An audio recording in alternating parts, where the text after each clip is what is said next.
മഹാലക്ഷ്മി സീരിയലിൻ്റെ റിവ്യൂയിലേക്ക് എല്ലാ കൂട്ടുകാർക്കും സ്വാഗതം. അങ്ങനെ കമലേശ്വരം വീട്ടിലേക്ക് മേഘനാഥനും മഞ്ജുവും കൂടെ വരുന്നുണ്ട്. അങ്ങനെ ദുർഗയോട് പറയുന്നുണ്ട് മേഘനാഥൻ, ഇന്ന് കിടിലൻ മന്ത്രവാദമാണ് പ്രതാപനങ്ങളുടെ വീട്ടിൽ നടക്കുന്നത്. അതോടെ അവളുടെ ചീട്ടങ്ങോട് കീറും. അപ്പോൾ ദുർഗ പറയുന്നുണ്ട്, എടാ നമ്മളുടെ ചീട്ടാണോ അവളുടെ ചീട്ടാണോ കീറുന്നതെന്ന് ഞങ്ങളിങ്ങനെ സംസാരിച്ചുകൊണ്ടിരിക്കുകയായിരുന്നു. വല്ലാത്തൊരു ജന്മം അവളുടേതെന്ന് ദുർഗ പറയാണ്. മേഘനാഥൻ ചോദിക്കുന്നുണ്ട്, ആ പൂജാമുറിയിലിരിക്കുന്ന അയ്യപ്പ വിഗ്രഹം എടുത്ത് മാറ്റിയില്ലല്ലോ? ദുർഗ പറഞ്ഞു, ഞാൻ പറഞ്ഞില്ലേ എനിക്കിപ്പോൾ പൂജാമുറിയിൽ കയറാൻ പോലും പേടിയാണ്. അപ്പോൾ മഞ്ജു പറയുന്നുണ്ട്, അതെടുത്ത് അവിടെ നിന്ന് മാറ്റാത്തതാണ് ഏറ്റവും നല്ലത്.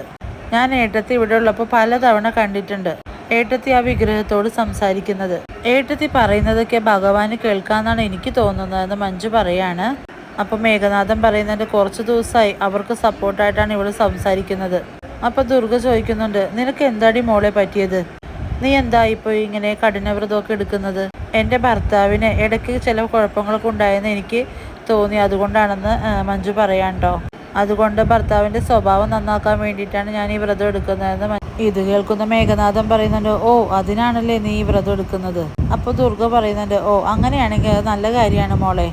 ഇവളാണെങ്കിൽ പണ്ട് ഒരു പൂജയും വ്രതവും എടുക്കാത്ത കൂട്ടത്തിലാണ്. വിശേഷ ദിവസങ്ങളിൽ പോലും ഇവള് നോമ്പ് നോക്കാറില്ല. അപ്പോൾ മഞ്ജു ചോദിക്കുന്നുണ്ട്, കണ്ണേട്ടൻ ഇന്ന് വരുമോ? അപ്പോൾ ദുർഗ പറയുന്നുണ്ട്, ഒന്നും അറിയത്തില്ല. മേഘനാഥൻ പറയുന്നുണ്ട്, അവനെന്തായാലും വന്നിട്ടേ ഞങ്ങൾ പോകുന്നുള്ളൂ. പയ്യെ പഴയതുപോലെ അവൻ്റെ വലം കൈയായിട്ട് എനിക്ക് നിൽക്കണം. ഇനിയിപ്പോൾ വീൽ ചെയറിൽ നിന്ന് അവനെ കാറിൽ കയറ്റാൻ വേറെ ആൾക്കാരൊന്നും ഇല്ലല്ലോ എന്ന് പറഞ്ഞ് മേഘനാഥൻ വളരെയേറെ സന്തോഷിക്കണം. അതുകൊണ്ട് ദുർഗയും സന്തോഷിക്കുന്നുണ്ട്. അപ്പോൾ മഞ്ജു പറയുന്നുണ്ട്, അതെ പഴയ സ്ഥാനമൊന്നും ആരും മോഹിക്കണ്ട എന്ന് പറയാണ്. കണ്ണേട്ടൻ അത്ര ബുദ്ധിയില്ലാത്തവനൊന്നുമല്ല. ഏട്ടത്തിയെ ദ്രോഹിച്ചവരാരെയും കണ്ണേട്ടൻ അടുപ്പിക്കാൻ പോകുന്നില്ല. അപ്പോൾ ദുർഗ പറയുന്നുണ്ട്, മഹാലക്ഷ്മി വരുന്നതിന് മുൻപ് ഈ വീട്ടിലെ ഏറ്റവും ഇഷ്ടം അവന് നിന്നോടായിരുന്നു. അതുകൊണ്ട് നീ അവൻ ഇവിടെ വന്നു കഴിഞ്ഞാൽ അവന് ചുറ്റിപ്പറ്റി നീ നിന്നോളണം എന്ന് ദുർഗ മഞ്ജുവിനോട് പറയാണ്. ആര് ചുറ്റിപ്പറ്റി നിന്നാലും ഏട്ടത്തി ഇല്ലാത്ത വീട്ടിൽ കണ്ണേട്ടന് ഒരു സന്തോഷവും തോന്നില്ല എന്ന് പറയാം കേട്ടോ. കല്യാണം കഴിഞ്ഞ പിന്നെ സാധാരണ ആണുങ്ങളെ പോലെയല്ല കണ്ണേട്ടൻ ഏട്ടത്തിയെ സ്നേഹിച്ചത്. ശരിക്കും അവരെ കണ്ണേട്ടൻ ഹൃദയത്തിൽ കൊണ്ടു നടക്കുകയായിരുന്നു. അങ്ങനെ വേണം ആണുങ്ങളെന്ന് പറഞ്ഞ് മഞ്ജു മേഘനാഥൻ്റെ മുഖത്തേക്ക് നോക്കുന്നുണ്ട്. പിന്നീട് കരുണാലയത്തിലാണെങ്കിൽ മന്ത്രവാദത്തിനും പൂജയ്ക്കുമുള്ള കളങ്ങളെല്ലാം ഒരുങ്ങുകയാണ്. പ്രതാപനും മുത്തശ്ശിയും കരുണയും ഉണ്ണിയും എല്ലാവരും കൂടെ അതെല്ലാം ഒരുക്കുന്ന തിരക്കിലാണ് അവിടെ. ഇതെല്ലാം കണ്ട് മോഹിനി വളരെ ദേഷ്യത്തോടുകൂടി നോക്കി നിൽക്കുകയാണ്. അപ്പോൾ മന്ത്രവാദി ചോദിക്കുന്നുണ്ട്, കുടുംബത്തിലെ കുടുംബിനി എന്താ മാറി നിൽക്കുന്നതെന്ന് മോഹിനിയോട് ചോദിക്കുന്നുണ്ട്. അപ്പോൾ കരുണ പറയുന്നുണ്ട്, അമ്മക്ക് ഇതിലൊന്നും വിശ്വാസമില്ല എന്നാണ് പറയുന്നത്. മന്ത്രവാദി പറയുന്നുണ്ട്, ഓഹോഹോ വിശ്വാസമില്ലാത്തവരെ വിശ്വാസം വന്നോളൂ എന്ന് പറയാണ്. ഇല്ലെങ്കിലേ ഞാൻ വരുത്തുമെന്നും പറയുന്നു അയാള്. അപ്പോൾ പ്രതാപനാണെങ്കിൽ മന്ത്രവാദിയോട് സ്വകാര്യത്തിൽ പറയുന്നുണ്ട്, അവളുടെ മേത്തെ ആ പ്രേതം ബാധിച്ചിട്ടുണ്ടോ എന്ന് ഞങ്ങൾക്കൊരു സംശയമുണ്ടെന്ന് പറയാണ്. മന്ത്രവാദി പറയുന്നുണ്ട്, എനിക്കും അത് തോന്നി എന്ന് പറയുന്നു.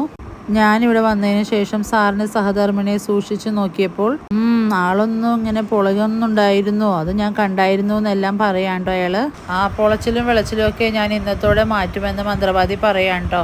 ഈ കളത്തിൽ കയറിയിരുന്ന് ബാധ കയറിയവരെല്ലാം ഏങ്ങലടിച്ച് കരയാവുന്ന ദിവസമാണ് ഇന്നെന്ന് പറയാണ്ടോ ആ മന്ത്രവാദി. അതിനുള്ള വിദ്യയെല്ലാം എൻ്റെ കയ്യിലുണ്ട്.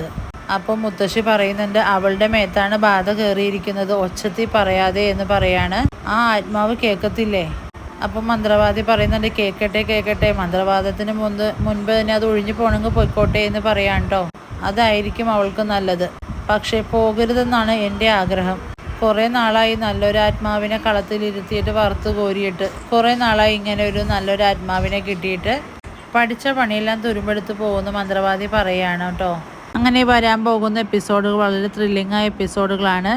അപ്പോൾ നമുക്ക് കാത്തിരുന്ന് കാണാം. വീഡിയോസ് എല്ലാം ഇഷ്ടമാണെങ്കിൽ ലൈക്ക് ചെയ്യുക, സബ്സ്ക്രൈബ് ചെയ്യുക.